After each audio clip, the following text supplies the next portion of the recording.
How's it going, folks? Early morning here over on the west coast, South Island, New Zealand.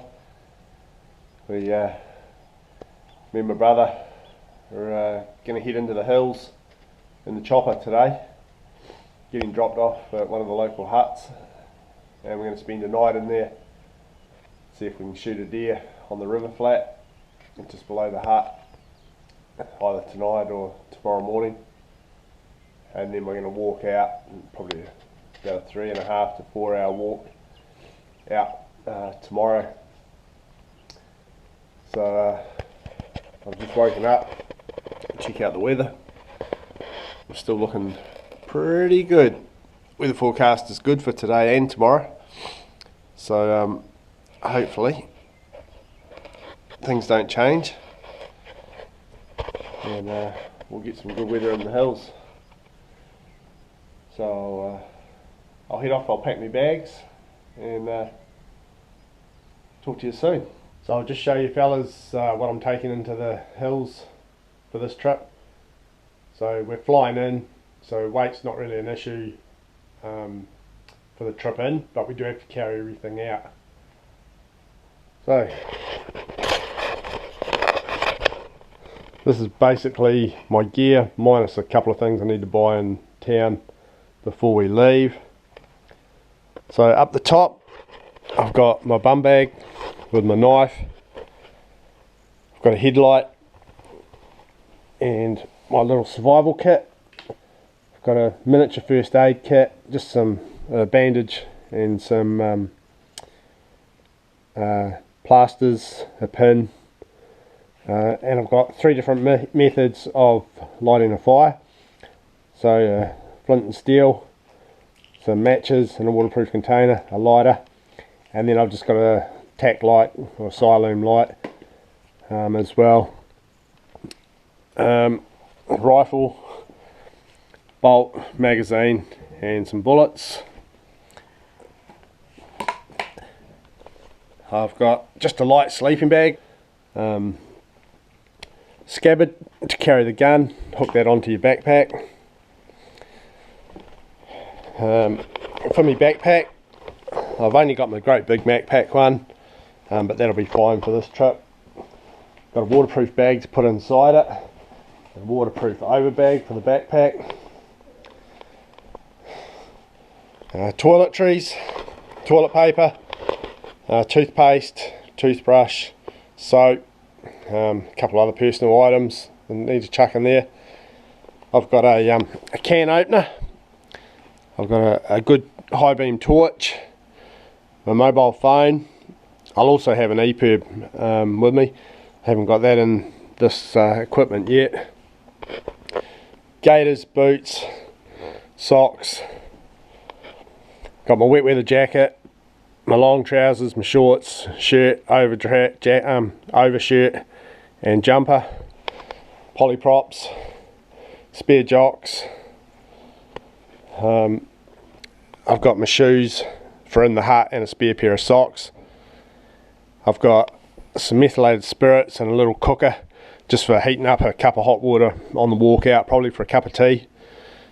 A cup, spoon, knife, fork, plate, frying pan for breakfast, and then a bit of food for breakfast tomorrow and lunch, fruit and muesli bar for lunch, bacon and eggs, baked beans, milk, tea bags, that'll be for breakfast. And for dinner tonight we're just going to buy a dehydrated meal. And that's pretty much everything that I'll be taking for a quick overnighter, flying in with the chopper and then walking out about a 3 hour walk.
That's us. Yeah. Plenty of deer sign on that flat. Yeah, so right. We should be into a couple tonight, hopefully.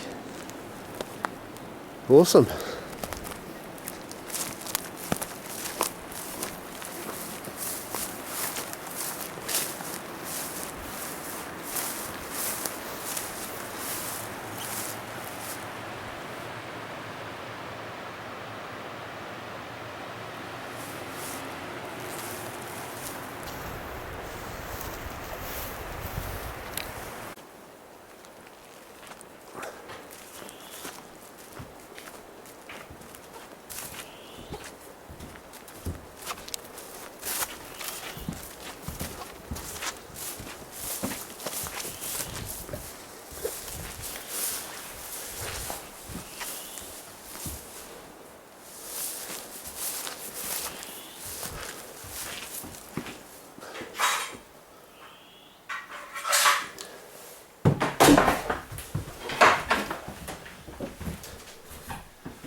Beautiful, and there's no one here. Even better.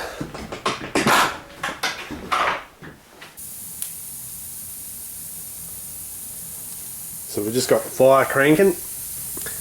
Had a little bit of trouble with this one. The wood is a little bit wet still, so it took a bit to get it going, but it's starting to throw out a bit of heat now.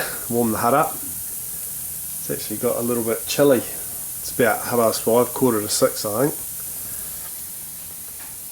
Another couple of hours and we'll be able to head out for a walk. The clouds are been hanging around.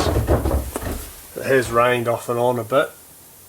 You can see it's a pretty low lying cloud, but it's not raining. The wind's still blowing up the valley, so we need the wind to change and be blowing down the valley, because the flat's slightly below us, but it's sort of to the right as well. So when we walk down to the flat, we then turn and come back up it to the right. So the wind blowing down will blow down the flat and onto us once we get on the bottom of the flat, if that makes sense.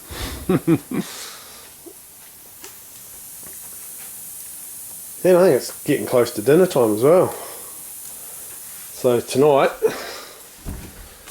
I'm going to have some backcountry cuisine, roast chicken, dices, vegetables and stuffing smothered in gravy, served with mashed potato. So hopefully that's going to be alright. Got recommended by the ladies at the hunting shop in Hokitika. I said to them, if it's no good, you'll be hearing back from me. We've just added the boiling water to our pouches. It says on the instructions, leave it for about 10 minutes, but we reckon 15 to 20 minutes is far better. Even pre-soaking it for a couple of hours with water and then just boiling the whole lot in the bag, in the billy, to reheat it would be even better. But the other thing is you got to make sure you give them a real good stir, good shake, because all the flavour and powder sort of sits on the bottom. So if you don't mix it up thoroughly, you hoe into it and then you start getting spoonfuls of dry powder in the bottom.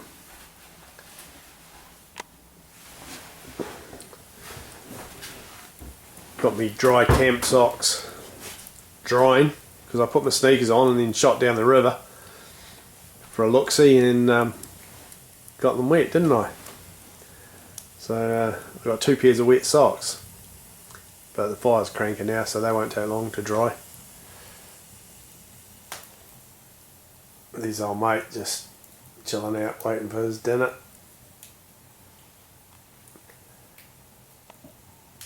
$7 getting close to hunting time, another hour or so, and then we'll go for a wander, I think. Yep. Rightio, let's see how this stuff goes. Mashed potato.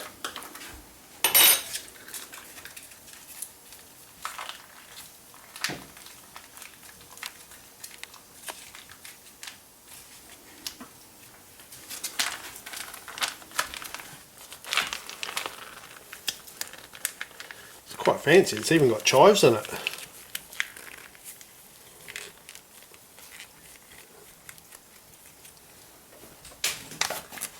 Right, roast chicken.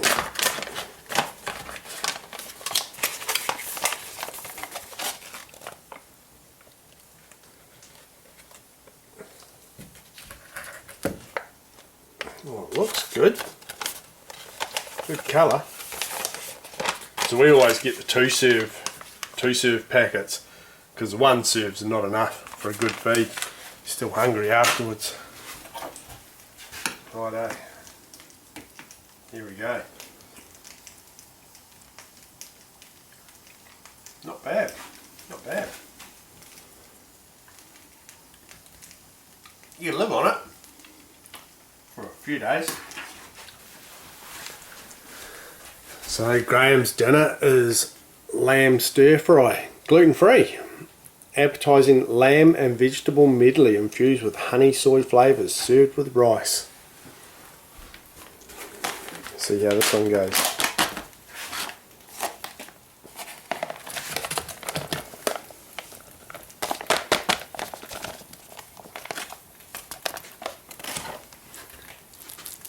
A lot drier than my one. Looks alright. How's the taste? No, not too bad, yeah. Not too bad? Yeah. Live on it? Oh, I don't know about that. For a few days? Yeah, a couple of days maybe. Well, it's 8:15 at night and we're just going to head down and have a look over the flats for an evening shot, see if we can't pick something up.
So we just got back to the hut. It's now 10 o'clock. We saw one deer that saw us before we saw it. So I didn't even get a chance to get a shot at it. It was standing there looking at us, and as soon as I spotted it, had a few seconds, and it was on the other side of some bush. I could only just see its head, and it turned and bolted, took off into the bush on the other side, a bit of grass it was standing on. So we missed that chance. So we just walked up the flats, not a single deer anywhere. A bit disappointing. That's the way it goes, I suppose, isn't it? Sometimes you get them and sometimes you don't.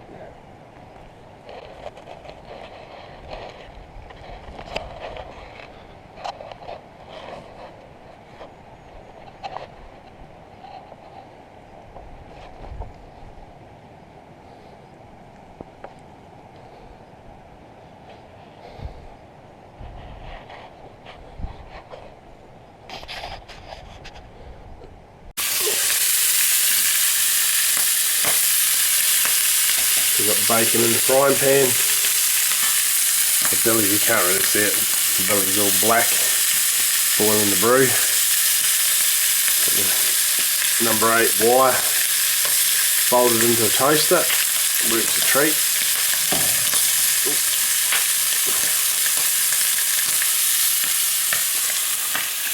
Got the gas cooker for the baked beans. Once the bacon's done in the frying pan, we'll do a few eggs.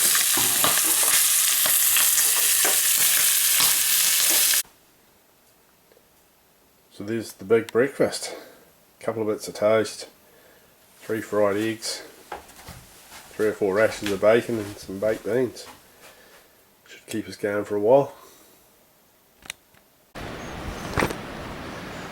So this here is the start of Morgan Gorge, which is just below Kiwi Flat.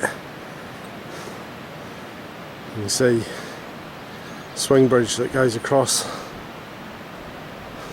There it is. So the track used to go down the true left hand side of the river, but apparently there's a few dramas with the farmer at the bottom end, and he won't allow access across the 50 metres of land. So there's a new track being put on the true right of the river. It takes you down to the top end of the Waitaha Valley on the true right hand side.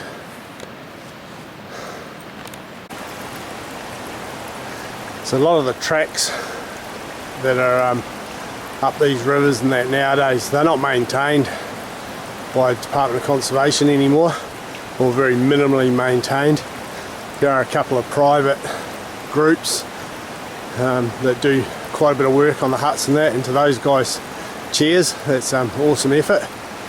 But the track markings can be quite hard to find, so these are the sort of things you're looking for. There'll just be a couple of little markers on a tree like that. They're orange in colour, I don't know if that's showing up on the video very well. The other things, it could be just a little bit of coloured ribbon tied to a tree. You know, in the dark it can be hard to see if you're trying to follow tracks in the dark.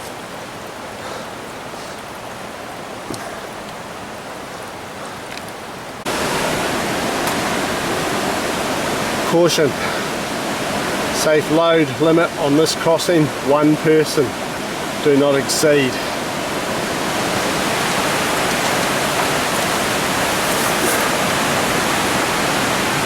She's a wobbler, that's for sure.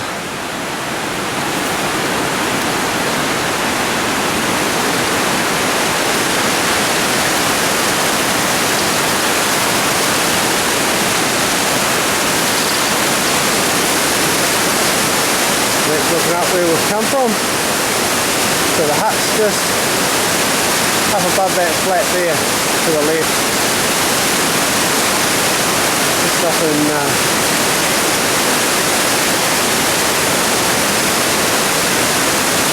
there somewhere, the hut is. The Kiwi Flat itself is more up around in that area up there.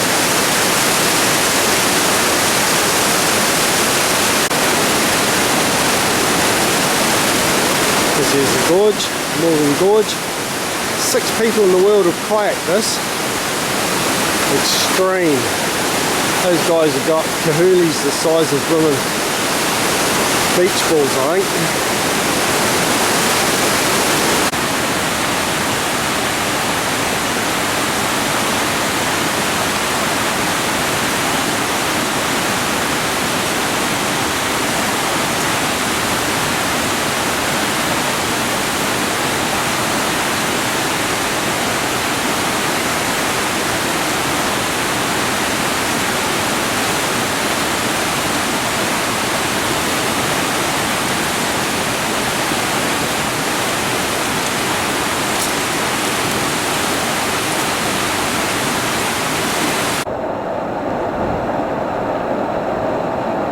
So we've just come across a dodgy bit of track. Doesn't appear that the track goes up over the hill. All the footprints are down this way.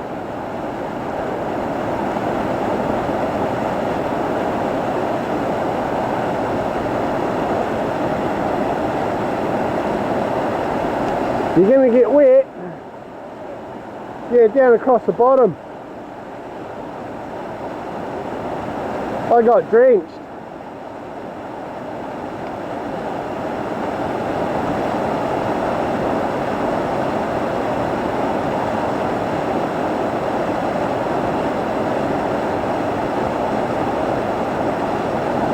Good work.